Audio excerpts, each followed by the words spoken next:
Bonjour à tous, je ne sais pas si on m'entend, mais si on m'entend, juste pour prévenir que je suis un tout petit peu en avance par précaution à cause de mes petits soucis d'internet, et que je démarrerai cette revue de marché Ishimoku à 16 heures pétantes, c'est-à-dire dans exactement 5 minutes. Je vous dis à tout de suite.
Alors je vois pas les questions, j'ai peut-être oublié d'appuyer sur un petit bouton.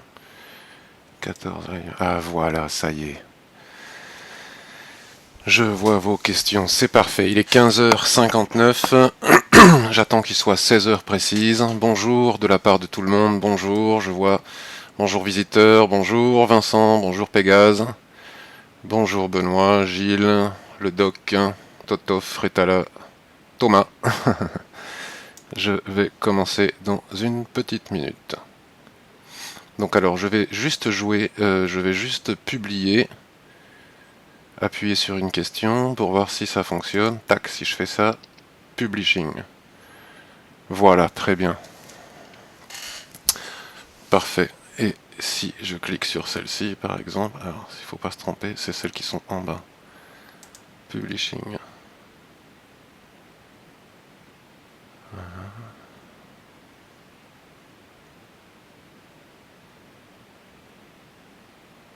Coucou. Voilà, parfait. Très bien. Donc je vais remettre le disclaimer. Et il est 16 heures précises, donc je vais commencer. Donc bonjour tout le monde, je suis Patrick Riguet, connu aussi sous le pseudonyme de Cypressa. Donc je vais démarrer cette revue de marché. Jusqu'à présent, je ne pouvais pas le faire.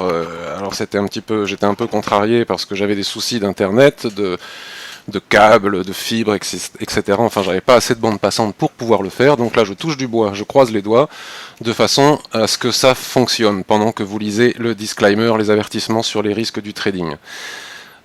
Si jamais ça venait à ne pas fonctionner, enfin j'ai l'impression que ça va fonctionner, eh bien écoutez, je pourrais pas faire mieux, donc dans ce cas-là, je continuerai à faire les revues de marché comme je les ai faites les 2 mardis précédents, c'est-à-dire sur YouTube, qui seront visibles ensuite en différé. Je pense que tout le monde a vu le disclaimer, donc je vais fermer ceci, hop, voilà, et nous allons démarrer la revue de marché. Donc je vais commencer, si vous le voulez bien. Alors on va procéder de la façon suivante. Je vais regarder un petit peu quelques actifs sous le prisme de l'Ishimoku. Donc l'idée n'est pas de vous apprendre à utiliser l'Ishimoku, en 1 heure de temps c'est pas possible, plus les questions. Il faut partir du principe que soit vous savez utiliser l'Ishimoku, soit, et puis à ce moment-là vous comprendrez, ça sera facile, on pourra en débattre ensemble, nous pourrons échanger nos points de marché, voir si nous sommes d'accord. Si vous ne connaissez pas l'Ishimoku, c'est l'occasion de suivre, d'essayer de comprendre, et puis peut-être que ça vous donnera envie par la suite de connaître davantage cet indicateur, ce système de trading. Et il est possible de discuter, d'apprendre, de faire toute une... il y a vraiment beaucoup de ressources dans la file consacrée à l'Ishimoku de DailyFX. Beaucoup de gens ont écrit dans cette file, et il est possible aussi de continuer à progresser, à apprendre, à poser des questions, à échanger sur cette file. D'accord ? Donc je voudrais commencer par le SP500 en weekly. Donc ce que je vais faire, c'est que je vais faire quelques actifs. Je vais commencer par les indices, le SP500, le DAX, peut-être le CAC 40. On va essayer de voir, nous sommes déjà le 29 septembre, donc on peut déjà regarder un petit peu ce qui se passe, anticiper un petit peu la clôture mensuelle. Par la suite, je reviendrai vers vous pour les questions, que je vais essayer de ne pas regarder en attendant, je les regarderai après. Et puis si vous le souhaitez, vous pourrez aussi me demander, me suggérer, me proposer d'analyser d'autres actifs, du Forex, par exemple Euro USD, USD Yen, que sais-je. Et on verra ce qu'il est possible de voir à travers l'Ishimoku sur ces paires. Donc le SP500, je l'ai mis en weekly. Alors, je vais vous expliquer pourquoi. Parce qu'il s'est quand même passé quelque chose d'assez intéressant. Nous avions, comme vous pouvez le constater ici, une merveilleuse tendance qui démarre depuis... là, si je bouge l'écran, je regarde juste si son et image OK. L'image est tronquée, il faudrait augmenter la résolution sur votre portable. Ben, j'ai pas de portable. Voilà, bon, on va faire avec, et puis si ça fonctionne pas suffisamment bien, ben, écoutez, on repassera à la version YouTube. Donc ici nous avions une tendance, on peut la prendre encore plus bas, hein, mais qui était vraiment impeccable. Vous voyez, si on trace un petit peu une trend comme ça, une oblique, nous avions une tendance qui démarre depuis 2012 et qui s'essouffle considérablement maintenant. Nous avions eu une première alerte ici, où se trouve ma souris actuellement. C'est intéressant de regarder ce seuil avec cette première alerte, vous voyez, où la Kijun avait été cassée, où on était venu chercher la SSA. Voilà, c'est parfait, me disent d'autres personnes, donc ça va très bien. Ici, les prix étaient revenus chercher la SSA. Tiens, d'ailleurs, avant de continuer, que je vous dise un petit peu. La ligne bleue que je suis en train de matérialiser ici avec ma souris, c'est la Kijun-sen, parce qu'on n'est pas obligé de l'avoir en bleu, hein, chacun choisit la couleur qu'il souhaite. La ligne rouge que vous avez juste au-dessus, c'est la Tenkan-sen. La ligne orange ici, c'est la SSA, autrement dit la Senkou Span A, qui constitue une des lignes du nuage. Et nous avons ici en bleu clair, en bleu ciel, la SSB, la Senkou Span B, qui est une ligne fantastique de l'Ishimoku qui donne de très très bons points, de très très bons objectifs, qui est vraiment très fiable, un excellent niveau de support ou résistance. Et en noir, comme ça, tout au-dessus du graphique, et que nous avons ici maintenant sur ce bas de rectangle que j'ai dessiné ici, c'est Shikuspan, d'accord, le filtre du système Ishimoku. Donc je disais qu'on avait une tendance parfaite, qui est considérablement en train de s'essouffler. On avait eu une première alerte ici avec ce chandelier qui a dessiné un marteau, vous voyez. Après avoir dessiné ce marteau ici, les prix sont revenus chercher de nouveau plus haut. Et là, la tendance s'essouffle considérablement. Il n'y a pas photo, hein. C'est très très clair que on a un gros essoufflement de tendance, dans le sens où déjà, premièrement, ici, on a eu une succession de lignes de chandeliers japonais de retournement qui nous indiquait que l'essoufflement était visible, hein, il était possible de le prévoir. Et puis surtout, nous avons aussi un événement majeur qui ne s'était pas produit depuis très longtemps, hein, sur le weekly, le SP500, si je redescends depuis le début de la tendance. Vous voyez ici le 26 mai 2012, les prix n'avaient jamais réussi, ni même Chikou d'ailleurs, n'avait jamais réussi à traverser le nuage. Ce qui vient d'être fait au cours des dernières semaines, vous voyez. C'est quand même une indication très importante. La Chikou Span, par contre, elle n'a pas encore réussi à traverser le nuage. Donc qu'est-ce qu'on peut en déduire et qu'est-ce que l'on peut regarder? Vous voyez, j'ai tracé un rectangle parce que lorsque la tendance s'essouffle, forcément la SSA redescend, hein, c'est la conséquence de l'essoufflement de la tendance qui fait baisser la SSA, qui vient croiser la SSB. Donc le croisement n'a pas encore eu lieu, c'est-à-dire ce qu'on appelle un twist, hein, quand la SSA croise la SSB. Mais on voit bien que la SSB est parfaitement encore alignée comme ça à l'horizontale au milieu du rectangle que je viens de dessiner. Et selon moi, il ne serait pas improbable qu'on rentre dans une période de range, qui irait de ce point, c'est-à-dire approximativement 1880, jusqu'à 2120, jusqu'au plus haut qui sont ici. Parce qu'en effet, tout le monde, enfin beaucoup de personnes, moi-même, on envisage une forte, peut-être une inversion de tendance. Il n'est pas impossible qu'on ait une inversion de tendance, mais on n'inverse pas une tendance comme ça qui dure depuis plusieurs années, en un mois ou deux, ou en quelques semaines. Ça va pas forcément se faire du jour au lendemain, sauf en cas de panique baissière. Bon, tout est possible hein, sur les marchés, mais moi je considère qu'il est peut-être un peu prématuré de parler d'inversion de tendance. Un essoufflement considérable de la tendance, certes, mais une inversion peut-être pas. Donc ce que j'envisage et ce que je prévois, hein, encore une fois c'est hypothétique, il faut le voir, et nous avons ici un premier, je rappelle ce marteau qui est ici, je rappelle aussi cette forte mèche que nous avons ici, où les prix ont tenté de casser à nouveau ce seuil, et nous sommes de nouveau sur ce seuil, vous voyez, et les prix pour le moment, bon c'est normal, on a déjà aujourd'hui, on a déjà un début de petite mèche, là, de petits mouvements qui a démarré, on est venu taper les 1878, on est actuellement au 1887, il ne serait pas impossible, selon moi, c'est pour ça que j'ai tracé ces droites ici, vous voyez, que les prix fassent du range à l'intérieur de ce rectangle, avant de décider de reprendre éventuellement la tendance haussière ou d'inverser la tendance. À mon avis, la cassure de ce range, de ce rectangle ici, avec le point d'équilibre qui se trouve parfaitement au milieu ici, vous voyez, si on trace les Fibos à partir d'ici, par exemple, si je prends le plus bas qui est ici, hop, je remonte jusqu'en haut, on voit bien que les 50% sont exactement sur ce niveau de SSB, c'est-à-dire le point d'équilibre parfait de ce rectangle, de ce range. Donc je ne serais pas étonné que les prix fassent des allers-retours dans ce range avant de casser soit par le bas, soit par le haut. Donc évidemment, c'est très très très important, hein, il y a vraiment un énorme espace ici, ce qui n'empêchera pas en attendant de faire de l'intraday. Ce que je veux dire, c'est que shorter aujourd'hui, si on ne l'a pas fait il y a quelques jours, alors les personnes qui ont shorté cette magnifique étoile ici, du soir sur la Kijun ici peuvent rester en position éventuellement. Moi je serais eux, je sortirais et j'encaisserais mes bénéfices parce que je pense que ça va au minimum retracer à l'équilibre, et si on traverse l'équilibre, il n'est pas impossible de revenir sur le haut du probable range qui est en train de se mettre en place. Grâce à l'observation visuelle de cette situation du twist probable ici, on peut anticiper un range, c'est très facile à faire avec Ishimoku, ça marche très bien, et c'est une situation qui se produit très très souvent. Donc je vais enlever ces petits dessins ici, je vais encore vous dire autre chose. Ishimoku nous montre nous donne une autre information d'importance, c'est que pour ceux qui connaissent l'Ishimoku, alors j'ai laissé le RSI 21 en bas, je vais vous expliquer pourquoi. Les personnes qui connaissent l'Ishimoku savent que la Tenkan-sen, je vais agrandir le graphique, c'est-à-dire la ligne rouge que nous avons ici, que je suis en train de suivre avec ma souris, vous voyez, la Tenkan-sen a une particularité, c'est qu'elle colle au prix.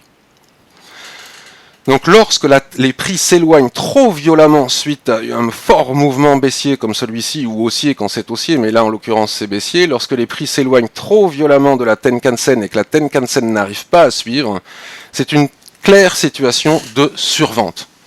On voit bien que là, la Tenkan-sen n'arrive plus du tout à suivre le mouvement tellement il est violent, les prix sont très loin de la Tenkan-sen, et ça ne peut pas durer. Ce n'est pas une situation, sauf en cas de panique baissière, où à ce moment-là on descendrait encore un peu plus, mais de toute façon, tôt ou tard, il faudra que les prix soit retracent, soit rentrent en range, de façon à ce que la Tenkan-sen puisse revenir jouer un de ses rôles, parce qu'elle joue un rôle de support-résistance, mais aussi un de ses rôles, c'est-à-dire de venir coller au prix.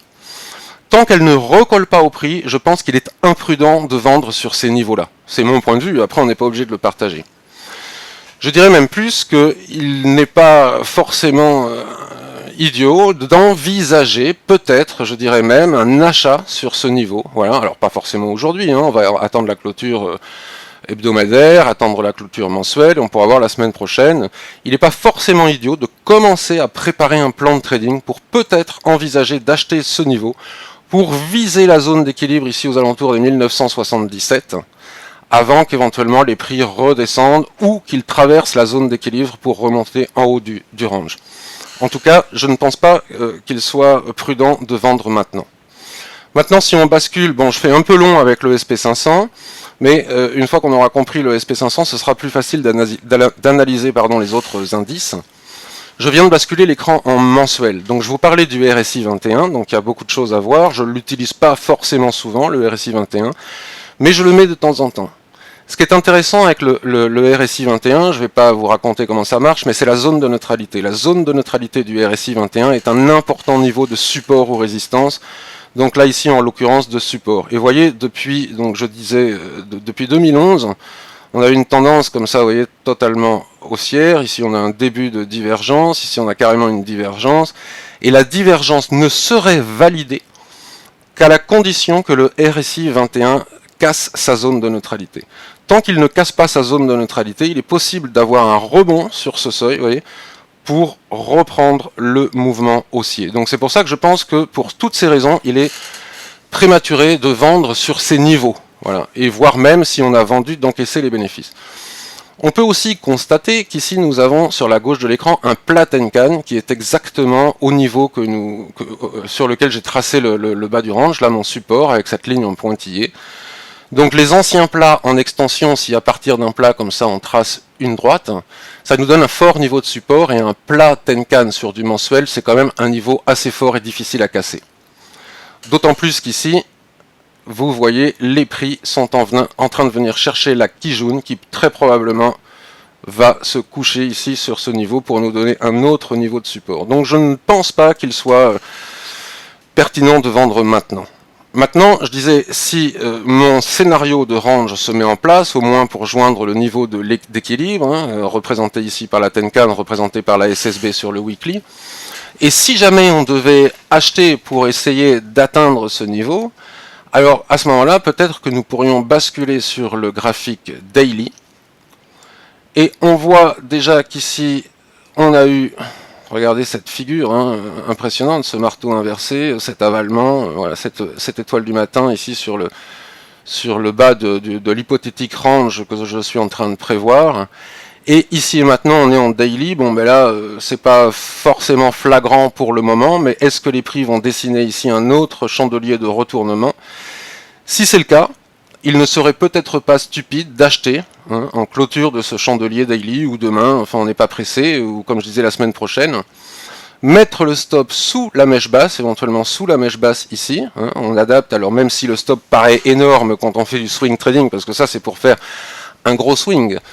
Même si le stop paraît énorme quand on fait du swing trading, il suffit d'adapter le levier, c'est-à-dire d'engager l'argent nécessaire, histoire de ne pas perdre plus, par exemple, d'1% de son capital. Moi, c'est ce que je pense, il ne faut jamais engager plus d'1% de son capital, donc on adapte le levier de façon à ce que la perte, si jamais on perd le trade, ne soit pas supérieure à 1% de son capital.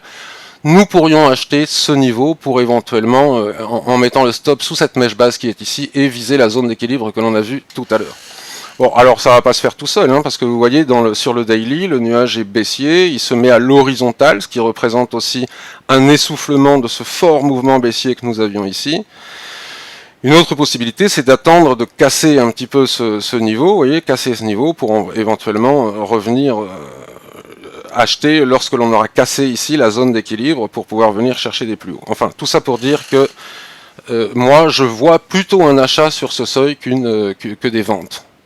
Si on bascule sur le 4 heures, parce qu'avec Ishimoku, on bascule d'unité de temps en unité de temps, nous avons ici, alors ça c'est à 7 heures du matin, c'est pas vraiment significatif sur le H4, mais enfin vous voyez, les prix sont quand même venus s'arrêter pile poil sur ce niveau, il y a des mèches, on fait ici un avalement, bon, qui n'est pas significatif à cette heure-là selon moi. Ce chandelier, s'il clôture comme ça, là il est 16h15, il faut attendre maintenant 19h pour attendre la clôture de ce chandelier. S'il clôture comme ça, c'est clairement, selon moi, un chandelier de retournement. Bon, il manque un petit peu de volume, là le marché n'a pas beaucoup de volume. J'aime bien quand il y a des mèches basses avec des volumes qui reflètent le combat entre les deux camps. Et ensuite, il nous suffit de suivre le camp des gagnants. Donc voilà pour le SP500 ce que j'en pense. Donc à partir du moment où on a analysé le SP500, qui selon moi est le maître étalon, c'est-à-dire celui que tous les autres indices vont suivre, hein, celui qui donne le mouvement, qui permet aux autres indices aussi bon, sauf exception, évidemment, quand il se passe quelque chose de particulier comme la BCE qui avait annoncé son QE, là on a une décorrélation, mais à court terme, à moyen terme, tous les indices sont quand même relativement corrélés au SP500 selon moi. Donc à partir de cette observation, on peut basculer par exemple sur le CAC 40, parce que nous sommes nombreux à regarder le CAC 40. Donc vous voyez, j'ai dessiné quelque chose de similaire, je l'ai mis en mensuel. Et regardez, le RSI 21 est venu, alors il a cassé ici le RSI 21, nous étions, quelle était la date en 2012, vous voyez, en décembre 2012. Le RSI 21 a cassé sa zone de neutralité, il est revenu la tester ici, il remonte, on revient pile poil sur la zone de neutralité, c'est probablement un point d'entrée pour peut-être envisager d'entrer long. Ce qui est intéressant ici et maintenant avec le CAC 40, c'est que après cette forte poussée, vous voyez, on pourrait tracer ici une droite de tendance, après cette forte poussée, il retrace, et regardez où est-ce qu'il vient retracer. Il vient décaler vers la gauche car on ne voit pas ce que vous montrez sur la droite. Ah bon, ben pourtant c'est étonnant que le logiciel ne prenne pas l'intégralité de l'écran. Bon, alors j'ai décalé le graphique sur la gauche, voilà, excusez-moi, bon, de toute façon je ferai mieux la prochaine fois, on va tirer l'expérience de ce... je vais tirer l'expérience des petites difficultés... ah oui, et si vous n'avez pas la droite de l'écran, effectivement, ça va pas le faire, alors je vais vraiment décaler sur la gauche comme ça, j'espère que là maintenant tout le monde voit. Si on trace une droite de tendance comme ça, c'est étonnant que vous ne voyez pas tout le... Merci de décaler un peu l'écran à gauche, parfois on ne voit pas 3 bougies à droite. Voilà, merci, bon, là ça a l'air de fonctionner. Vous voyez, les prix sont sortis du nuage, hein, ce qui n'est pas rien. Hein, ils avaient mis, on n'était pas là ici, on est en 2011, regardez.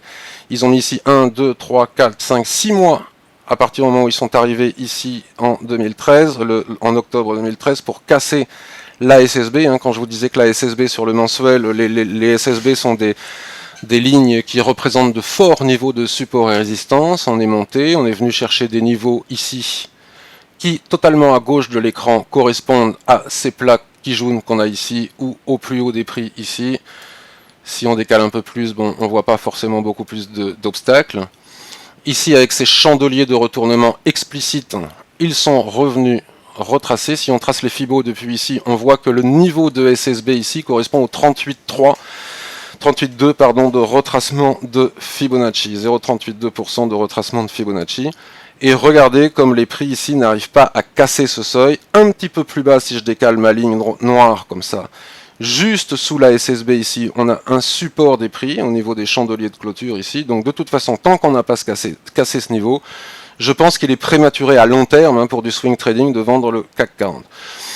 Donc si le SP500 continue à baisser un petit peu au-delà des seuils que l'on a vus, hein, c'est possible en intraday, on peut tout à fait, ou même à moyen terme, on peut tout à fait descendre sous les seuils que je viens de matérialiser tout à l'heure sur le SP500, et si c'est le cas, le CAC 40 peut redescendre sur cette ligne noire qui est ici, mais difficile d'envisager d'aller au-delà des 4200 points immédiatement pour le moment. On a peut-être aussi, si le SP500 rebondit sur les seuils que l'on vient de voir il y a quelques instants, peut-être aussi des opportunités d'achat sur ce seuil. Alors maintenant, si je bascule tout ça sur le weekly, donc je vais décaler le graphique sur la gauche de mon écran, ça je le saurai, donc il faut que je décale.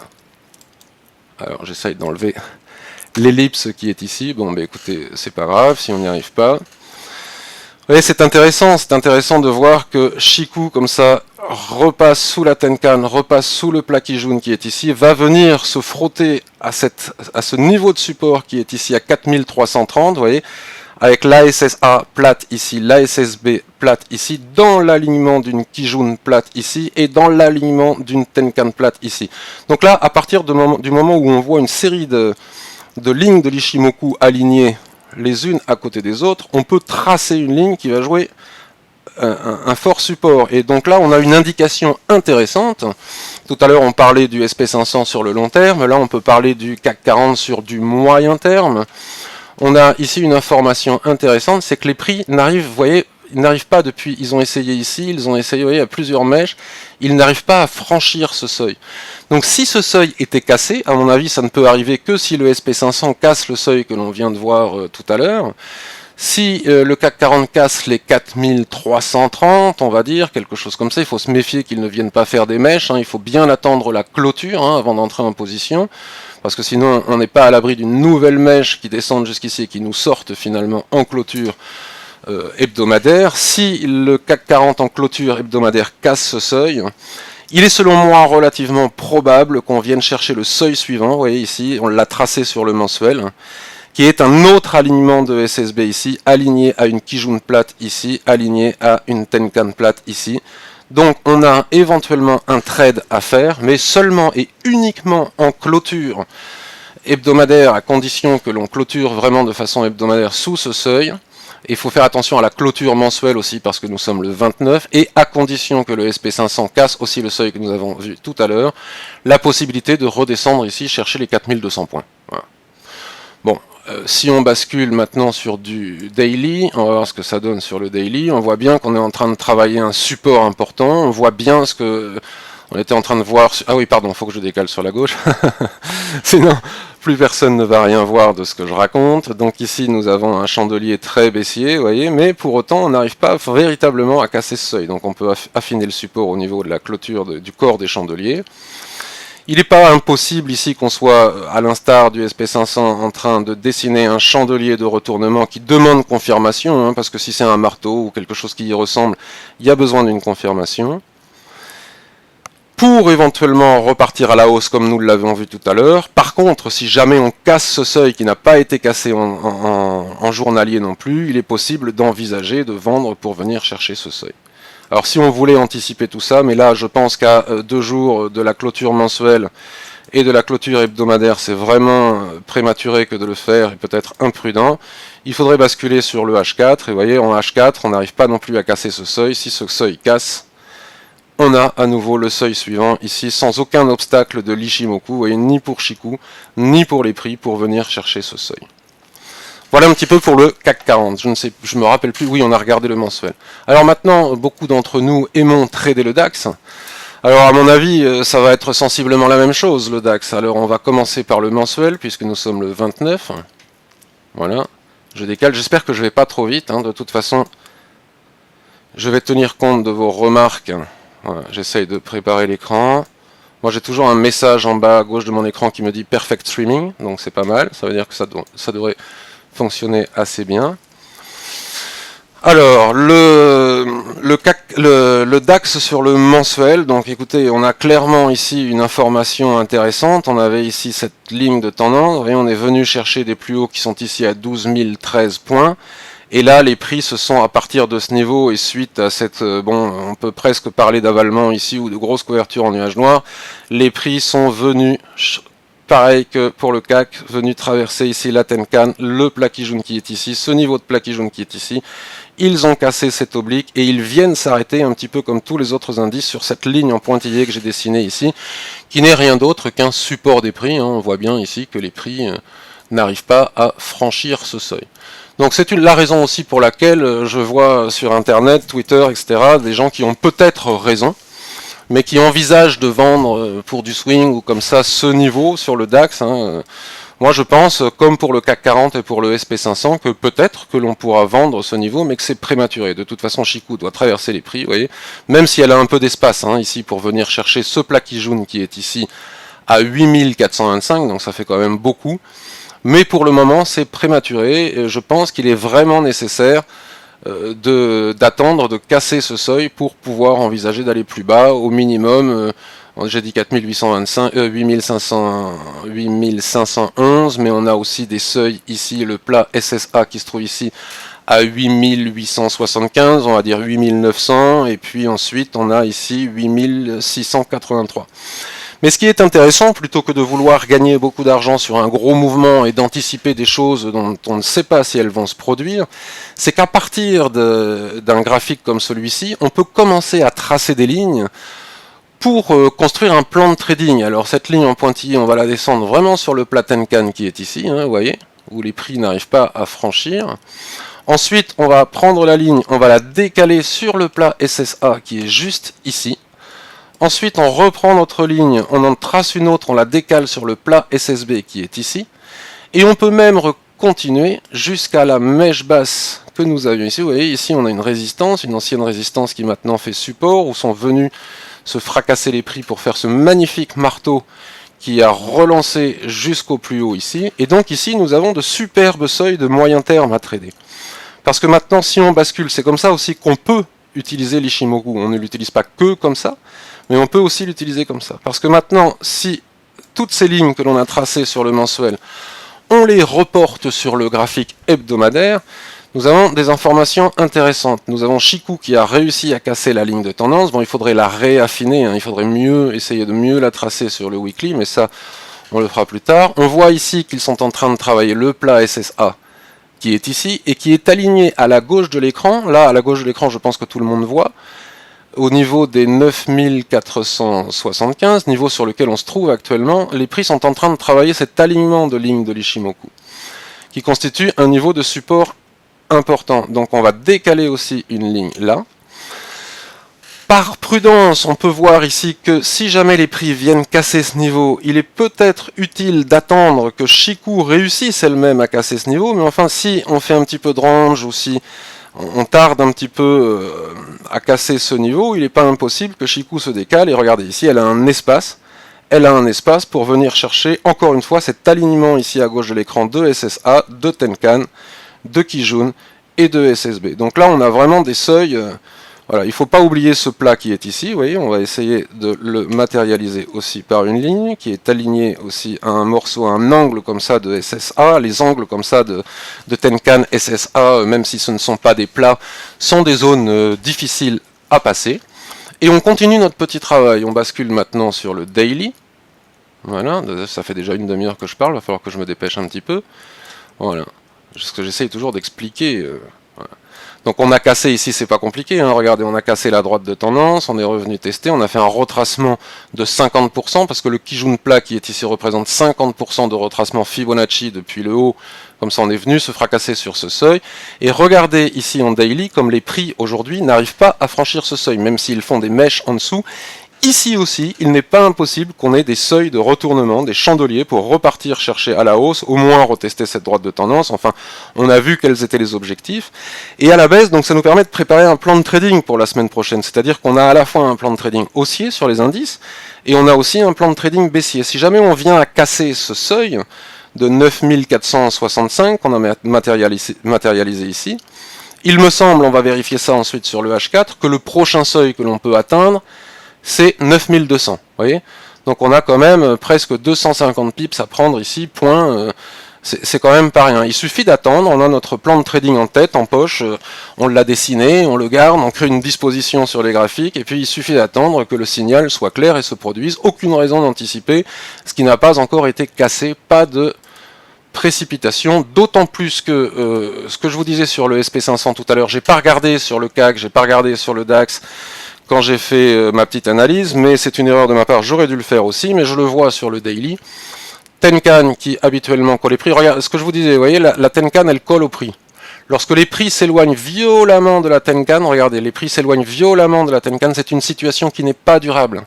À un moment donné, soit il rentre en range pour que Tenkan revienne coller au prix, soit on revient chercher la Tenkan, et à ce moment-là, Tenkan recolle à nouveau au prix, tout va bien. Là, on a une accélération baissière. Les prix s'éloignent trop violemment et trop rapidement de la Tenkan, c'est pas durable, ce n'est pas vendable selon moi. Il faut impérativement au minimum attendre que Tenkan revienne coller au prix. Néanmoins, en H4 maintenant, si on bascule en H4, et je terminerai là-dessus pour les indices, parce que regardez quand même, c'est assez intéressant. Donc là, on peut de nouveau aligner notre seuil pour bien le mettre au niveau de la clôture des chandeliers, et c'est assez explicite. Regardez ce chandelier de retournement, cette étoile du matin ici sur le seuil, hop, on va rechercher les 50% de Fibonacci, on redescend ici, et ce seuil, on n'arrive vraiment pas à le casser. On est encore en train, une fois, de dessiner des probables chandeliers de retournement ici. Bon, voilà. C'est quelque chose que l'on va sans doute pouvoir mettre à profit la semaine prochaine. En tout cas, on peut aussi garder en tête notre plan de vente. Si on vient à casser en H4, par exemple, les 9443, on peut éventuellement vendre pour tenter de venir chercher les 9200 en faisant attention aux mèches des chandeliers qui représentent toujours des zones de support ou de résistance. L'extrémité des mèches, c'est des zones de support et résistance. Donc déjà ici, par exemple, 9445, si on casse, on peut venir chercher 9363. Donc en intraday, vous voyez comment on est parti d'une analyse long terme pour rechercher des plans de long terme que l'on a vu avec le SP500. Et petit à petit, avec les déductions que nous permet de faire Ishimoku, qui sont visuelles et qui sont très simples à faire, une fois qu'on a pris les automatismes, comment il est possible d'en arriver même à des plans intraday. C'est-à-dire que là, si on casse les 9441, 9375, vous voyez, on n'a même pas 100 pips, c'est un joli trade intraday qu'il est possible de faire ici. Alors il faut toujours attendre la clôture du chandelier. Donc on ne peut pas, si le chandelier vient clôturer ici, on ne peut pas rentrer. Donc, si je pousse le bouchon un petit peu plus loin, je peux même aller descendre jusqu'au H1. Ouais, Ishimoku, c'est quand même assez sympa. On remarque sur le H1 ici qu'on a une Tenkan pile poil ici en plein milieu. Et regardez, à chaque fois que la Tenkan ce niveau est cassé, ici, 9000, je suis à combien là, 9401, pouf, on vient chercher le niveau suivant, 9372. Donc ça, c'est des trades qu'on va pouvoir faire en très court terme. Je peux même pousser le bouchon encore plus loin pour les gens qui font du day trading ou du très court terme. Regardez comme c'est intéressant. Je vais décaler l'écran sur la gauche en le dézoomant comme ça, de façon à ce que tout le monde voit bien. On a une tendance, on a une superbe tendance baissière. Et pour savoir si on est en tendance baissière ou si on est en range ou si on est en tendance haussière, il suffit de regarder le nuage et rien que le nuage. Si le nuage est orienté à la baisse ici, nous avons une tendance baissière. L'avantage, c'est qu'on sait exactement où elle s'arrête. Elle s'arrête sur les seuils que l'on a réussi à tracer sur les unités de temps supérieures. Et ici et maintenant, le marché se met en range, tout simplement parce que les prix sont trop éloignés de la Tenkan, comme on l'a vu du H4, du daily jusqu'au mensuel, et que c'est une situation qui n'est pas tenable tant que la Tenkan est éloignée des prix. Donc comme je vous disais, soit ils retracent, soit ils se mettent en range, de façon à ce que Tenkan revienne chercher les prix. Et lorsque le nuage twist comme ça, qu'il se met complètement à plat à l'horizontale, cela veut simplement dire, visuellement, c'est très facile à voir, c'est très facile, il n'y a pas besoin d'avoir plusieurs allers-retours pour le voir, il suffit de regarder l'horizontalité du nuage et la zone d'équilibre constituée par le twist pour comprendre que le marché rentre en range. Donc sur du 15 minutes, les prix sont en train de faire du range entre ces deux seuils. Donc ici, si on a une mèche haute un petit peu comme celle-ci, là ici, vous voyez, on avait un sommet en pince, bon, ça c'est pas vraiment une couverture en nuage noir. Je ne sais pas si c'était profitable pour rentrer à la vente, mais enfin, au niveau de l'exemple, ici on n'a pas eu de mèche basse, donc je n'entre pas. Par contre, ici, si on a une mèche haute, que les prix viennent dépasser ce seuil, clôture en dessous avec une augmentation des volumes, c'est-à-dire qui reflète le combat entre les deux camps, à ce moment-là, il n'est pas impossible de vendre pour revenir chercher ce seuil. Et une des lignes de l'Ishimoku qu'on avait tracée ici n'est rien d'autre que la zone d'équilibre. Vous voyez, avec Ishimoku, ce qui est sympa, c'est qu'on peut partir d'unités de temps très élevées, pour rechercher une analyse pour faire du swing trading et finalement se retrouver avec un trade qui est faisable sur le 15 minutes en intraday ou en très court terme. C'est une des raisons pour lesquelles j'aime Ishimoku, et souvent les gens se posent la question, est-ce qu'il faut regarder plutôt le H4? Alors si moi je fais du day trading, est-ce qu'il faut que je regarde le 15 minutes, le 5 minutes? Si moi je fais du swing trading, est-ce que de toute façon, quelles que soient les unités de temps que vous regardez, tous les chemins mènent à Rome, comme je viens de vous le montrer maintenant. On aurait pu faire le chemin complètement inverse, c'est-à-dire qu'on aurait pu partir du 15 minutes, chercher à voir quels étaient les objectifs que l'on pouvait atteindre en cas de cassure par le haut ou cassure par le bas, et finalement on aurait trouvé les mêmes seuils un petit peu partout, et notre plan de trading aurait été parfait. Donc j'ai quand même passé près de 35 minutes à raconter mes petites histoires sur les indices, donc je vais passer maintenant aux questions. Alors comment faites-vous pour avoir les volumes sur les indices? Alors je vais cliquer sur le petit bouton, paf. Alors, ce qu'il faut savoir, par souci d'honnêteté intellectuelle, c'est que là, il s'agit des volumes du tick. Et les volumes du tick sont très contestés. C'est-à-dire qu'il y a des gens qui pensent que c'est totalement idiot, stupide, et qu'on ne peut pas se fier au volume du tick pour trader, que ce soit les indices ou quoi que ce soit d'autre. Deuxièmement, les indices, même si FXM maintenant, alors je ne sais pas sur les indices, mais en tout cas ça les devise, a de très bons outils qui ne sont pas les volumes du tick, mais les volumes réels. Quels que soient les volumes que l'on utilise, il y a des gens qui pensent que c'est inutile de se servir des volumes puisqu'ils ne sont que le reflet des gens qui tradent chez notre courtier et en aucun cas, comme pour le marché action, les volumes de toutes les transactions mondiales, mais uniquement celles qui sont faites chez notre courtier. Donc voilà, il y a des gens qui pensent qu'il ne faut pas le faire. Cependant, moi, quand il y a des gens qui pensent, je les écoute, mais j'essaye toujours de démontrer. C'est-à-dire, voilà, on me dit que, mais quelle est l'observation que moi je fais à ce sujet? J'invite tout le monde d'ailleurs à ne pas croire ce que je dis, à ne pas croire ce que disent les uns et les autres, à écouter pour apprendre et ensuite faire nos propres conclusions.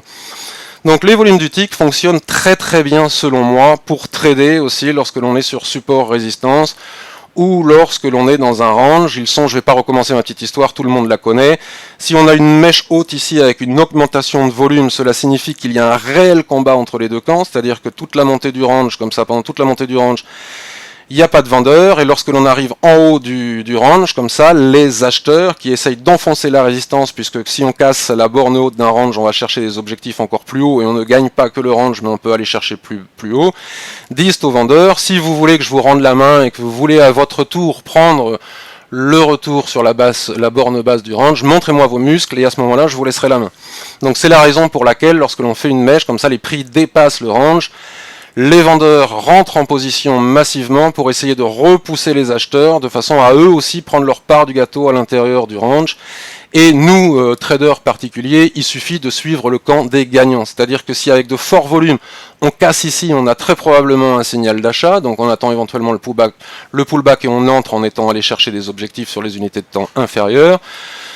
Par contre, si on a une mèche et qu'on clôture à l'intérieur, ça veut dire que les vendeurs ont bel et bien montré leurs muscles aux acheteurs qui retirent ici leur bif, s'ils ont compris qu'ils sont repoussés, donc ils encaissent leurs bénéfices, ce qui provoque généralement une accélération baissière jusqu'à l'équilibre du range, et quand on casse l'équilibre du range jusqu'au bas du range. C'est la façon dont j'utilise les volumes, mais par honnêteté intellectuelle, je préviens qu'il y a des gens qui pensent que c'est inutile et voire même idiot que de le faire. Voilà. Donc je vais voir s'il y a d'autres questions. Alors 16h37, je vais aller prendre des questions qui étaient un petit peu plus basses. Là c'était 15h55.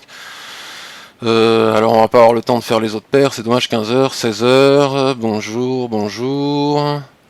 Bonjour, excellente qualité du son, très bien, bonjour, bonjour, bonjour, bonjour. 16h13, 16h10, chiffre meilleur qu'attendu pour info aux US, ni plus ni moins. Oui, effectivement, alors les statistiques, il faut regarder ce que ça a provoqué sur le SP500, les statistiques. Moi, j'en tiens compte uniquement graphiquement, c'est-à-dire que je sais qu'il y a une statistique, j'attends qu'elle tombe, je ne l'analyse pas forcément, je fais pas beaucoup de fondamentales, même si j'aime beaucoup l'économie, c'est une de mes passions. Mais je regarde surtout ce que ça provoque sur le graphique. Donc là, par exemple, si on reprend le SP500, on va se mettre sur du 15 minutes, je vais décaler mon écran sur la gauche, 15h45, 16h, oui, bon, ben, vous voyez, je ne sais pas ce que dit la statistique, je m'en fiche un petit peu, on va dire. Ça, c'est quelque chose que j'étudierai ensuite pour ma culture générale, mais en ce qui concerne mon trading, je ne tiens pas compte de la statistique pour savoir si je vends ou si j'achète en fonction de ce que dit la statistique, mais plutôt quelle est la conséquence de la statistique sur les graphiques. D'accord ? Donc là, vous voyez, on a un magnifique avalement, donc ça monte, et ici on a une résistance, là aussi, donc vous voyez, la statistique, elle va plutôt dans mon sens, c'est-à-dire qu'on est sur un seuil, à mon avis, de retournement par rapport à l'analyse que l'on a fait en mensuel. Alors, d'autres... ah mince, j'ai oublié de cliquer sur la question, mais je l'ai lu, j'y ai répondu. La fibre est bien soudée. Écoute, je ne sais pas si elle est bien soudée, mais ça a l'air de fonctionner, donc je suis quand même très content. Vous m'avez peut-être senti un tout petit peu stressé et beaucoup plus à l'aise maintenant, au début et beaucoup plus à l'aise maintenant. Non pas de faire cette revue de marché avec vous, ce qui me fait très plaisir, mais... je croisais les doigts, je me disais pourvu que ça marche, parce que si ça marche pas, quand même c'est embêtant, ça fait 3 fois qu'on essaye, c'est pas très pro, bon même si j'y peux rien, mais donc là maintenant je vois que ça fonctionne, donc je suis quand même beaucoup plus détendu. Euro AUD, donc il est quelle heure? 16h40, on va regarder Euro AUD dans quelques instants, de la part de Cydrus, donc paf, je publie. Que veut dire Cypressa? J'ai déjà vu ce mot, ça ne serait pas un personnage ou un fait historique? Bah alors je vais cliquer aussi. Je ne suis pas sûr que ça intéresse énormément de gens. Hop, je crois que c'est ça. Non, ça c'est l'image est tronquée. Alors il faut que je clique ici sans doute. Que veut dire Cypressa? Alors je risque de vous décevoir. Alors c'est ni Cypress AT d'analyse technique comme on l'a dit depuis, comme certains le pensaient il y a quelque temps. C'est peut-être un personnage hystérique. Je ne sais pas s'il est historique, mais en tout cas historique. C'est un arbre aussi, mais c'est tout simplement le nom de ma rue. Voilà, c'est le nom de ma rue, donc j'ai choisi comme pseudo le nom de ma rue. Vous voyez, c'est pas très original. Ok, donc je remonte pour voir les questions. C'est satisfaisant, 400. Ça c'est la statistique, on en a parlé. Oui, je sais qu'il y a un onglet de qualité d'image. Vincent qui me dit que je peux utiliser l'onglet de qualité d'image. Ah oui, c'est Vincent Gann, pardon. Alors, elle me dit que oui, je gère effectivement un onglet de qualité d'image, et donc au fur et à mesure, on va voir ce que ça donne, on va observer ce que donne ce webinaire, et en fonction du résultat, on affinera la qualité d'image pour la première fois. AUD JPY, alors je vais voir si j'ai le temps. On m'a demandé Euro AUD, je vais essayer d'aller très très vite pour finir en 1 heure. Je note Euro AUD, AUD JPI, JPY. On va aller regarder tout ça. Voilà, donc encore légèrement flou. Bon, bah écoutez, on va voir ça. Le twist indiqué, on ne le voit pas. Bon, je vais vous le remontrer. Au sujet de l'indicateur que tu as en bas de ton graphique, le bleu, c'est les volumes, donc j'en ai parlé. Donc c'est super. Alors je remonte un petit peu, excusez-moi, je ne peux pas lire toutes les questions de tout le monde. On ne voit pas ce qu'on vous montrait sur la droite, bon, mais ça c'est bon. Juste 1 centimètre, ça je le saurai donc pour la première fois. Je vous envoie une copie d'écran depuis Twitter, c'est super sympa, comme ça je pourrais voir ça. Alors les volumes, j'en ai parlé. Je remonte, 16h40, bonjour, bonjour. La gorge un peu sèche, oui, tout à fait, bon, mais c'est le petit stress que j'avais au début par rapport au fait que j'avais très peur que ça ne fonctionne pas techniquement, mais elle va se dessécher maintenant au fur et à mesure, puis de toute façon maintenant elle est sèche, J'ai pas de verre d'eau à côté de moi, mais la prochaine fois, elle ne le sera pas parce que je saurai que ça marche. Bon, alors, Euro AUD. Euro AUD, on a sur mon blog, que vous pouvez consulter aussi, Ishimoku, kinkoyo.info. Tous les jours, dans chaque billet du blog, dans les commentaires, avec des copains qui utilisent l'Ishimoku, on échange nos prises de position, nos graphiques, et on a un copain qui a pris 85 pips ici en vendant, je crois, ce début d'étoile filante. Donc Euro AUD, si je regarde, là il se trouve que je suis sur le graphique daily, donc c'est un pur hasard. Donc je vais raccourcir la fenêtre que je vais décaler ensuite sur la gauche de façon à ce que tout le monde voit bien. Donc la première chose que doit faire selon moi un trader Ishimoku, comme je le disais tout à l'heure, c'est regarder un chat dans la gorge aussi, en plus de la gorge, de la bouche sèche. Un instant. Voilà. Donc, bon, c'est le changement de temps, c'est l'automne, je m'enrhume. La première chose que doit faire un trader Ishimoku, selon moi, lorsqu'il regarde un graphique, c'est regarder l'orientation du nuage. Donc si on regarde l'orientation du nuage, on voit que le nuage est globalement orienté à la hausse, même si ici il se met un peu à l'horizontale. Mais pour le moment, il n'y a pas de twist, bien qu'il y ait un essoufflement ici. Ah, on m'amène un verre d'eau, c'est très gentil.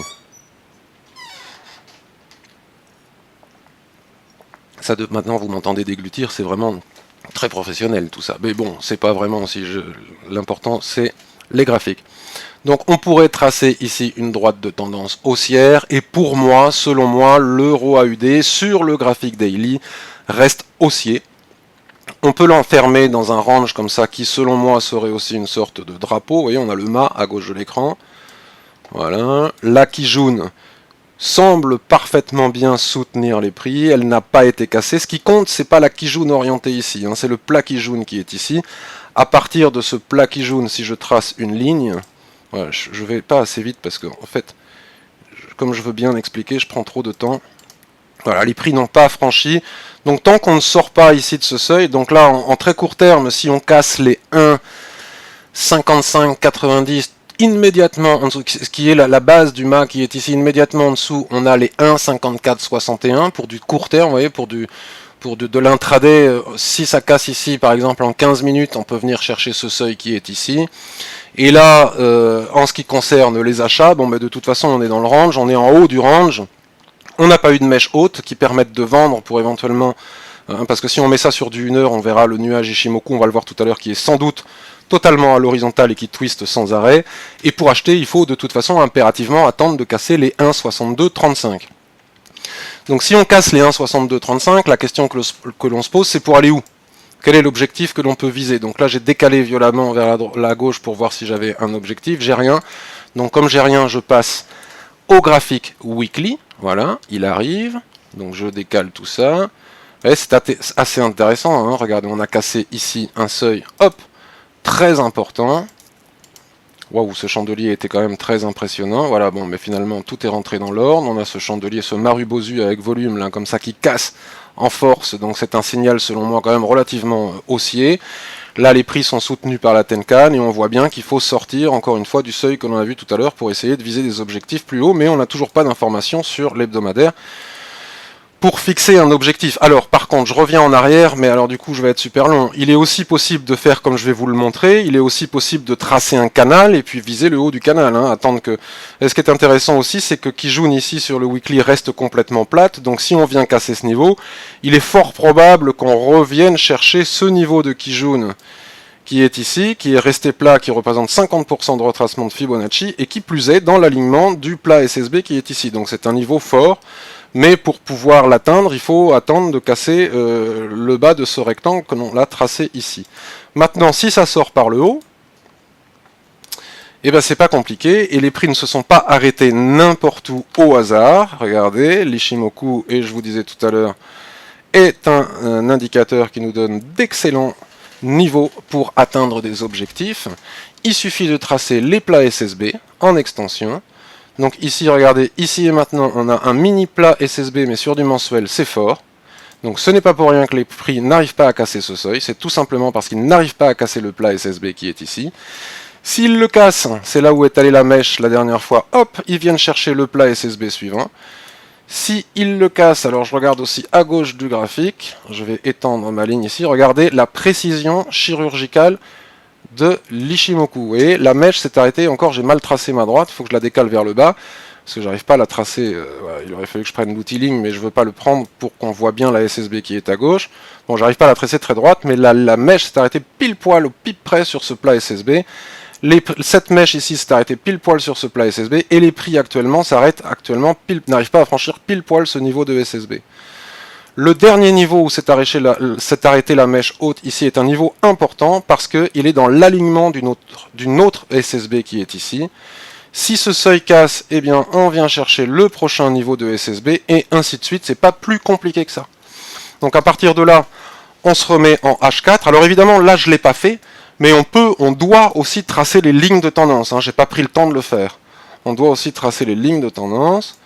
Alors maintenant qu'on a fait tout ça, on est parti du daily, on va au H4. Voilà, je décale vers la gauche pour que tout le monde voit. Ici, 1,6220, si on casse, paf, on va chercher 1,6343. Si on casse, paf, on va chercher 1,6826, 28, et ainsi de suite, en ayant bien pris le temps de tracer les obliques, ce que je n'ai pas fait ici et maintenant pour essayer d'aller un petit peu vite. AUD, JPY qu'on m'a demandé. Donc là, il se trouve que mon graphique est en H4, comme je disais tout à l'heure, peu importe l'unité de temps, tous les chemins mènent à Rome. Donc, quand on a regardé Euro AUD sur le daily, on a observé que le nuage était orienté à la hausse et donc il nous indiquait que nous étions dans une tendance haussière. Je suis pas allé voir, si je suis allé voir sur le mensuel. Ici, la UD Yen, c'est tout à fait différent. Si on ouvre ce graphique, vous voyez, la seule chose que l'on doit regarder avant d'analyser quoi que ce soit, c'est l'orientation générale des nuages. L'orientation générale des nuages, c'est totalement à l'horizontale avec un nuage qui twiste sans arrêt. Cela nous indique qu'il n'y a pas de tendance ni haussière ni baissière et qu'il y a très probablement, voire même je dirais certainement, un range. Donc à partir du moment où on a fait cette déduction... Ah, attendez, là j'ai un petit souci. Ça bloque. Là par contre je pense pas que ça soit moi qui bloque. Voilà. À partir de ce moment-là, il suffit de tracer un rectangle qui coiffe les plus hauts, qui coiffe les plus bas. On se fie toujours au prix. Ce qu'il faut tenter de faire, c'est support-résistance. Donc là, tout à fait à gauche du graphique, on voit qu'on a un niveau de support-résistance. Ici, les prix n'ont pas réussi à passer. Ici, c'est le même niveau. Voilà. Et les nuages de l'Ishimoku qui se mettent ici au milieu représentent l'équilibre de ce range. Donc à partir du moment où on a eu cet avalement, vous voyez, avec des volumes, ce que je vous disais, il y a eu lutte, il y a eu petite mèche. Les vendeurs, ils ont pris tout ça, et là, ils ont dit aux acheteurs, montrez-nous vos muscles, ils ont montré les muscles, et hop, on est en train de repartir, très probablement, pour aller à la zone d'équilibre, qui est une zone friable. On voit bien qu'en range, les lignes de l'Ishimoku ne jouent pas très bien leur rôle de support-résistance. J'aurais tendance à les prendre pour des passoires, mais ça ne plaît pas à tout le monde quand je dis ça. Donc, pour ne pas le dire, je dis qu'elles sont friables et que la zone d'équilibre est souvent une zone un petit peu difficile à passer. Une fois qu'on l'a franchi, la zone d'équilibre, on se retrouve très souvent en haut du range. À l'intérieur du range, il y a toujours une tendance sous-jacente. Donc quand on n'a pas pris tout à fait en bas, vous voyez, ce qui est intéressant dans les ranges, c'est qu'on sait exactement où s'arrête la tendance. Vous voyez, si je trace un canal ici, hop, la tendance n'arrive pas pour le moment à descendre jusqu'au bas du canal, tout simplement parce qu'elle est bornée par le range qui est ici. Si on trace ici un canal sur la tendance précédente, hop,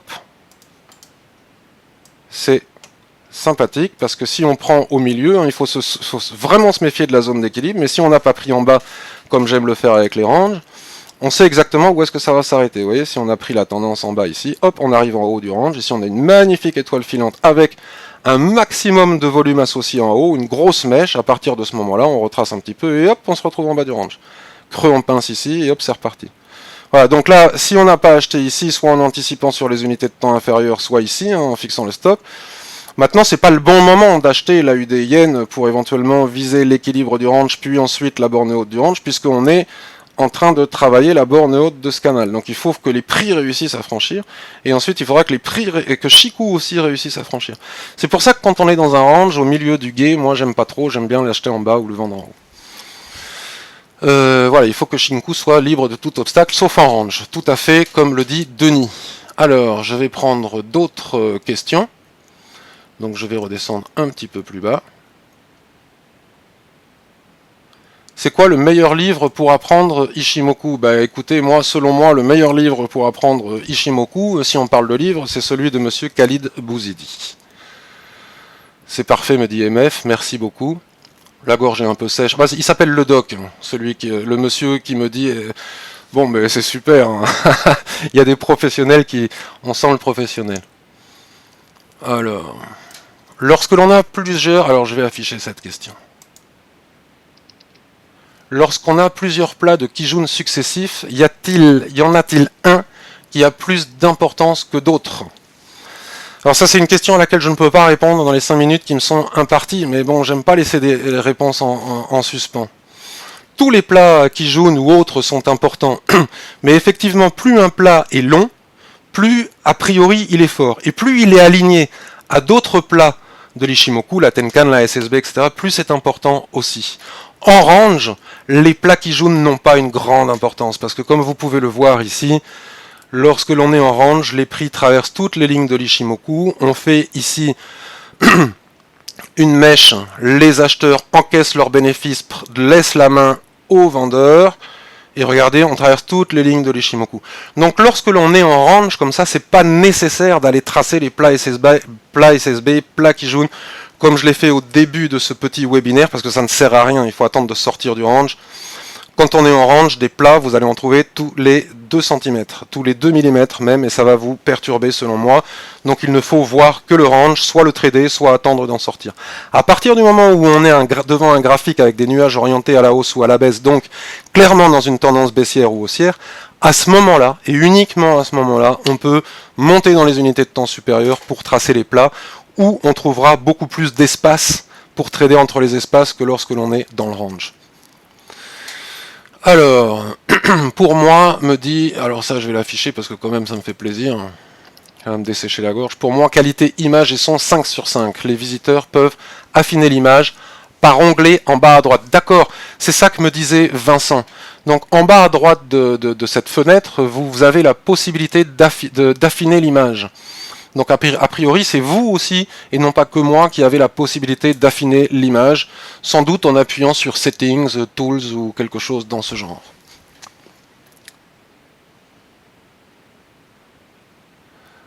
Alors ça, j'ai pas compris. Pouvez-vous dire... Mais bon, je le mets parce que c'est plutôt drôle. Bonjour, pouvez-vous dire à René qu'il passe chercher les clés du camion chez GG parce que Bébert l'attend. Très bien. Alors, qu'est-ce qu'on a d'autre? Merci, me dit Cidrus, pour l'analyse euro AUD, je crois. Ben, c'est avec grand plaisir.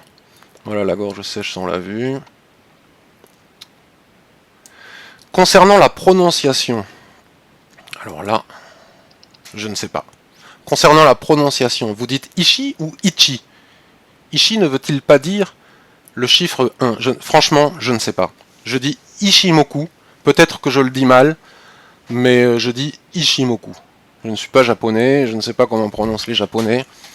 Et Ishimoku, ça veut dire voir l'équilibre d'un graphique en un clin d'œil. Et là, on peut parfaitement le constater. On regarde le nuage orienté à l'horizontale, on a en un clin d'œil, on sait exactement où est la zone d'équilibre. De la même manière que lorsque l'on est en tendance, donc en zone de déséquilibre, les lignes de l'Ishimoku nous donnent les zones d'équilibre. Donc très rapidement, avec Ishimoku, de façon visuelle, il n'y a pas besoin de se prendre la tête, on sait exactement où on en est. Après, le plus difficile, c'est le point d'entrée. C'est le timing pour entrer en position, mais ça, c'est quelque chose dont on parlera une autre fois. Commentaire de Denis, publié. Bonjour, Euro AUD Range Daily, attendre la sortie par le haut du range avec une bougie limousine pour objectif la hauteur du range et stop en dessous de la bougie. Ce n'est que mon analyse. Mais c'est une très bonne analyse. Euro AUD, on a dit en daily, et alors en daily, je me rappelle plus. En daily. Oui, tout à fait. Alors, ce que Denis appelle une limousine, c'est ce que j'appelle un marubosu, un passant de ceinture, c'est un chandelier plein non méché en haut ou en bas. Voilà, tout à fait. On peut absolument viser la largeur de ce range, ce qui donnerait à peu près l'objectif que l'on a fixé en haut. Cependant, pour pouvoir arriver en haut, il faut quand même attendre de réussir à casser ces seuils. Voilà, donc on peut rentrer swing et viser en haut, et on peut trader en intraday au travers de ces seuils. Il faut d'abord passer sur le corps de ces seuils avant d'atteindre l'objectif des 1,70. Alors, commentaire de Cédric Metal, qui me dit passionnant, donc ça me fait plaisir, je le mets. Un point de vue sur l'US Oil, comment s'appelle, le WTI. Donc je vais l'afficher parce que je ne le traite jamais, le pétrole. Merci pour AUD JPY, me dit Gérald, avec grand plaisir. Ishimoku, donc on me demande, donc Cédric me dit Shi c'est le doigt et Ichi c'est le chiffre 1, mais que veut dire Ishimoku? Donc selon moi, Ishimoku Kinkoyo, ça veut dire voir l'équilibre du marché en un clin d'œil. Une cassure de range. Alors, visiteur, donc je vais publier visiteur, et puis ensuite je vais voir, qu'est-ce qu'on m'a demandé? Le WTI, j'arrêterai là-dessus. La seule façon de voir une cassure de range ou de triangle est d'attendre que la clôture de la bougie soit hors de ce range. Oui, absolument. Absolument, parce que sinon, selon moi, on est confronté à des mèches. C'est-à-dire que si on n'attend pas la clôture... Mais, alors encore une fois, j'ai pas le temps, il me reste 2 minutes, j'ai pas le temps de vous expliquer qu'il est possible d'anticiper sur les unités de temps inférieures. Par exemple, ce chandelier bleu que nous avons sur Euro AUD Daily ici, vous voyez, c'est quand même relativement pratique, même si là, on ne savait pas qu'on était en range. Hein, mais supposons, admettons qu'on était déjà dans un range avéré, donc ce qui n'est pas le cas. C'est juste pour l'exemple. Si on achète en attendant la clôture du chandelier, on peut par exemple, admettons les gens qui achètent ici, ils vont pas bien haut et hop, ils prennent leur stop. Il est impératif, lorsque l'on est dans un range, mais même en tendance, hein, sur un seuil de support résistance, c'est exactement la même chose. On va dire que le range, c'est la borne haute, c'est une résistance, la borne basse, c'est un support. Donc en tendance, on a des Kijun, des SSB, des Tenkan qui nous offrent des droites chartistes, qui nous offrent des niveaux de support résistance. Il est toujours préférable d'attendre la clôture du chandelier. C'est d'ailleurs la raison pour laquelle je n'utilise jamais d'ordre conditionnel, parce que l'ordre conditionnel, il faudrait le programmer de façon à lui dire tu rentres à condition que tu clôtures au-dessus. Or, l'ordre conditionnel, dès qu'on dépasse, qu'on franchit le range, donc franchir et non pas casser, il se déclenche et on n'est pas à l'abri d'une mèche, allez, et pim, on se retrouve en perte. Cependant, il est possible d'anticiper sur les unités de temps inférieures, mais là je vais prendre trop de temps, je vais essayer de le faire à toute vitesse. Si on prend ce chandelier, on va le matérialiser par une petite ellipse qui va apparaître en très gros sur le H1, et qu'on bascule, admettons, sur le H1. Voilà. Non, excusez-moi, je reprends un autre exemple. Là c'est pratique, parce que si on attend la clôture du chandelier, en admettant qu'on soit en range, la clôture, elle se fait pile poil en haut, comme ça. Donc bon, c'est rare d'avoir une mèche aussi haute, en général on met le stop au-dessus de la mèche, donc là c'est pas vraiment rentable et pertinent que de le faire, mais si on a une mèche par ici, on met le stop au-dessus de la mèche, et on vise le bas du range, et en tenant compte de la difficulté que représente la zone d'équilibre. Maintenant, on ne sait jamais où va clôturer le chandelier. Donc la question qui se pose, et peut-être que c'est ça votre question, admettons ce chandelier rouge qui est ici. Si on doit attendre la clôture du chandelier, ben finalement on ne peut pas rentrer non plus, puisqu'il clôture en plein milieu du range, donc si on met le stop au-dessus et qu'on vise le bas, on n'a pas le ratio. Et selon moi, il faut un ratio minimum, même si c'est pas un dogme absolu, le 2 pour 1, il faut un minimum, un ratio de 2 pour 1 pour pouvoir durer sur les marchés. Si on traite sans ratio, on finit par perdre. Donc, pour éviter d'avoir l'insatisfaction, on a fait notre plan de trading, on se dit, tiens, s'il y a une mèche, je vends, puis finalement, je vends pas, je suis frustré, et donc, dans ce cas-là, souvent, quand on ne maîtrise pas nos émotions et nos pulsions, on risque de faire des bêtises, donc c'est pas bon. Donc, pour éviter cette frustration, il n'est pas impossible d'anticiper sur les unités de temps inférieures. Donc, je vais basculer très rapidement sur le 1 heure. Voilà, puis on va, alors je vais bloquer la vue, hop, et puis on va rechercher le chandelier où j'ai mis, alors il y a peut-être des manières d'aller plus vite, hein. Effectivement, s'il dure depuis plusieurs jours, je risque d'attendre longtemps, mais avec un peu de patience, on va le trouver. Voilà. Donc regardez, le chandelier daily, il a clôturé quelque part par là. Et là, on a dit qu'on ne pouvait plus rentrer. Par contre, on peut anticiper la clôture, enfin la mèche, on peut anticiper sur le H1. Regardez ce magnifique avalement. Donc déjà ici on a un Marubozu de femme tendance, hein, ça s'appelle un faux Marubozu qui indique, qui nous donne un faux signal. Et tout de suite après on a ce magnifique avalement qui clôture sous la borne haute du range. Donc là selon moi on pouvait vendre. Et de cette façon on n'est pas obligé d'attendre la clôture du chandelier daily. Vous voyez ? C'est assez pratique. Sauf que si l'on fait ça, on prend le risque que finalement en clôture daily on se retrouve quand même au-dessus. Donc on met notre stop au-dessus de la mèche, mais si on clôture de l'unité de temps supérieure, on clôture au-dessus de la borne du range, il faut impérativement sortir, même si on n'a pas atteint notre stop, et jamais se mettre en mode espoir. Parce que c'est une anticipation, on prend un risque, donc il faut l'assumer. Autrement dit, la clôture de l'unité de temps supérieure prime toujours sur la clôture de l'unité de temps inférieure. Bon, je ne peux pas détailler beaucoup plus parce que j'ai pas beaucoup plus de temps. À toute vitesse, je vais aller voir le WTI. Alors, le WTI, il est où le W? US Oil, pim. Ouvrir graphique, paf, on va le balancer en H4. Bon, bah déjà, regardez, on a une magnifique tendance ici, superbe, donc on a dû avoir un éloignement de la Tenkan, etc. Et là, on est très clairement en range. Alors, on peut faire comme ça, hein. Voilà. Voilà. Hop. C'est assez joli. Et bon, les lignes vont disparaître quand on va appliquer l'Ishimoku. Vous voyez, c'est assez intéressant hein, de voir. Donc là, les chartistes, ils ont leur méthode à eux qui est très très bonne. Ishimoku, c'est pas mieux qu'autre chose. C'est juste une manière alternative et différente de voir les choses. Mais finalement, en général, c'est assez concordant. Hein. Quand on a un signal chartiste, très souvent on a un signal Ishimoku. Parfois, le signal chartiste doit être filtré par l'Ishimoku. Par exemple, là, Je veux pas dire de bêtises parce que je suis pas du tout chartiste, mais si quand on casse ici, les chartistes peuvent éventuellement envisager d'entrer en position sur cassure en fonction du ratio ou après pullback. Avec Ishimoku, on va attendre que Shiku confirme, parce qu'on sait très bien que parfois on peut ne pas aller très loin quand Shiku est bloqué par une ligne de tendance. Mais c'est simplement voir la même chose d'une manière un petit peu différente. Donc on va appliquer Ishimoku. Voilà. Et donc je vous le donne en 1000. Pour ceux qui n'arrivent pas à voir les ranges comme ça facilement, quand on regarde un graphique avec Ishimoku, on observe l'orientation des nuages, et ici on a l'orientation du nuage complètement à plat, avec la SSB ici qui joue parfaitement le rôle d'équilibre. Et nous avons ici un superbe petit range, donc déjà on pourrait se contenter de ça, voilà. Hop, regardez, ça marche bien. Voilà. Donc là ici, il n'y a rien à faire. On est au milieu du gué, il n'y a rien à faire. On est sur la zone d'équilibre qui peut-être va céder, pour ne pas dire faire passoire pour aller chercher le haut, ou peut-être qu'on va avoir une rotation partielle dans le range, parce que soit on a des rotations complètes, une rotation partielle dans le range, pour revenir ici, voir nous annoncer la cassure par le bas. Par contre, on peut aussi à l'intérieur d'un range, comme ça, là je suis H4, préparer un plan de trading intraday, regardez. Si les prix, on voit bien qu'ici on a un support des prix, on va la décaler un petit peu plus bas, parce que le support était un peu plus bas, voilà. Ici on a un support des prix, vous voyez. Si les prix viennent à casser sur du 15 minutes ou comme ça sur une unité de temps assez courte ce seuil de 44,26, hop, on a 43, soit 43,80 qui devrait arriver assez facilement.